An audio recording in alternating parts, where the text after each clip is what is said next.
Our final speaker will answer the question, can international pressure reverse democratic backsliding in Tunisia?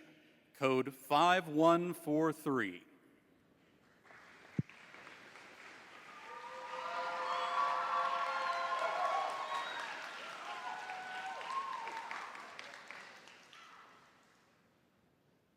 "26-year-old Refka wanted nothing but the best for her own children. So when she went out to protest against her authoritarian regime, she was shocked to have been killed by her own husband on the same day. Women like Refka represent the future of Tunisia, a future that has the potential to change. As the Hoover Institution explains on May 4th of last year, ever since July 25th of 2021, where a coup took place in Tunisia, the government is now governed by President Saïd, a person who has declared an authoritarian regime upon its people and has used opportunities like the COVID-19 pandemic to centralize power and ensure that its citizens are stripped of basic rights, including the freedom of speech, assembly, and press. However, $1 million worth of international aid has been allocated in the last 5 years to help Tunisia solve its crisis. However, whether or not this funding is enough is a different matter entirely. So it's when considering that people like Refka don't deserve to die because of their own country that it becomes essential we ask the question, can international pressure reverse democratic backsliding in Tunisia? The answer is an unfortunate no, because it hasn't worked in the past, shown by first, asset freezes, second, a lack of legislative reform, and finally, the exclusion of marginalized communities. It seems that the international community has for years tried to provide an economic incentive for Tunisia to ensue democratic reform, an incentive that only harms the people of its country instead, marking the first reason as to why international pressure cannot instigate reform within Tunisia. As the United Nations Press explains on December 19th of last year, it seems that sanctions have been one of the main facets in which members like the European Union and the United States have tried pressuring Tunisia, and specifically its government. Since 2011, sanctions have been put on basic food, materials, as well as arms within the country. However, rather than specifically targeting those who are in power, it instead has disadvantaged civilians within the country, because as The Conversation, a think tank, explains to us, sanctions, particularly asset freezes in this case, attributed to specific members of Tunisia's government aren't as effective as we might think. This is because those with the power to circumvent sanctions, whether this be through a third-party organization or another country like China, are able to access critical resources like food, water, and arms, whether or not the international community has applied sanctions to them, which explains why instead thousands of civilians are being impacted by sanctions today.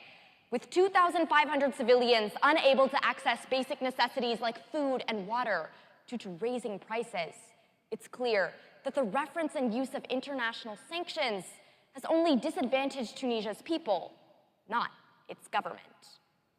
But second, it seems that the international community has little stake when it comes to the legislation made within the country, which is the second reason as to why international pressure cannot ensue democratic reform. Specifically, as the Carnegie Endowment for International Peace explains, ever since July 25th of 2021, when the coup first occurred in Tunisia, the President Saïd declared a state of national emergency.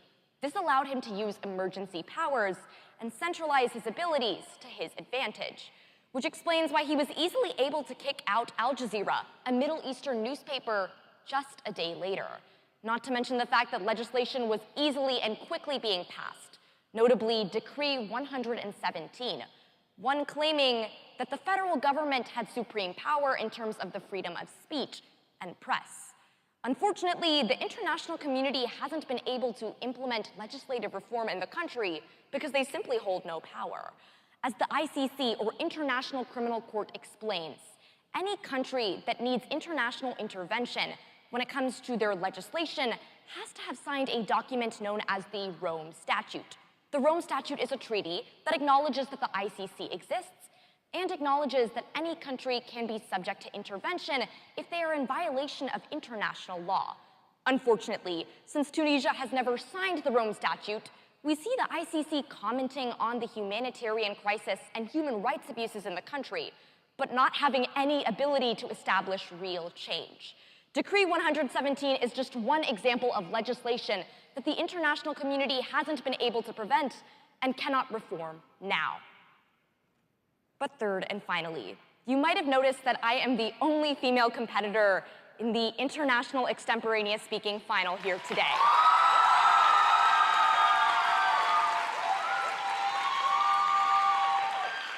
This is a testament to the exclusion, the disadvantage, and the lack of opportunity women and other marginalized communities are provided, not just here on this stage, but internationally, marking the third and final reason as to why international pressure cannot reverse democratic backsliding in Tunisia, because of a lack of support towards marginalized communities. As Amnesty International explains just yesterday, protesters, specifically those of indigenous descent as well as women like Refka, are being targeted by Tunisia's central government. And since February 2020, 90 protesters have been targeted by the government, whether this be through forced disappearance, extrajudicial killings, or assassination. It seems that these marginalized groups are the voice of speech and power within Tunisia, but are also the ones receiving little to no help. Because as The Guardian explains in an article in 2021, when US Senator Joe Wilson claimed that the United States had to make budget cuts in regards to Tunisia, members of the international community, including the United Kingdom, as well as France, decided to step back as well, leading to a 50% budget cut in terms of aid. Ultimately, this meant that marginalized communities, including women, people of indigenous backgrounds, and others within the country, were no longer able to receive critical support, whether it be in gaining humanitarian aid like food, water, and hygiene products, or in their ability to speak out against their own government, demonstrating the critical disproportion that the Tunisian government is portraying and the international community's failure to respond to it. So it's when returning to the question, for the sake of people like Refka today, can international pressure reverse democratic backsliding in Tunisia? That we understand that the answer is a resounding no, because of one, asset freezes, second, a lack of legislative reform, and third, attacks on marginalized communities. Although thousands of people in Tunisia need help today, the international community is the one that needs to enact reform in their tactics in order to support its citizens correctly.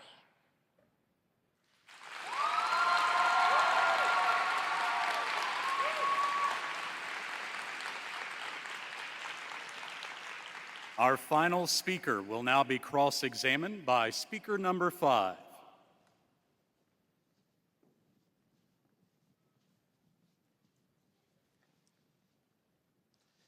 I just want to start. Great speech. I just have a couple questions. Thank you. Just as a quick overarching question, you specifically said that international pressure cannot change democratic backsliding in Tunisia. If international pressure can't do it, what can?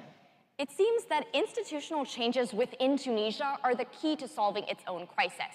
If the international community was to portray tactics that help regional allies like bordering countries near Tunisia, or empowering nonprofit organizations within the country that actually hold a standing and can change things directly there, we could see that democratic backsliding can ultimately be halted. The international community simply isn't using the right tactics in doing so. So international pressure can actually reverse democratic backsliding. Is that what you're saying? That's the answer to my question. International pressure has failed in the past in order to stop democratic backsliding, and in the future, international pressure is not the key to solving Tunisia's crisis.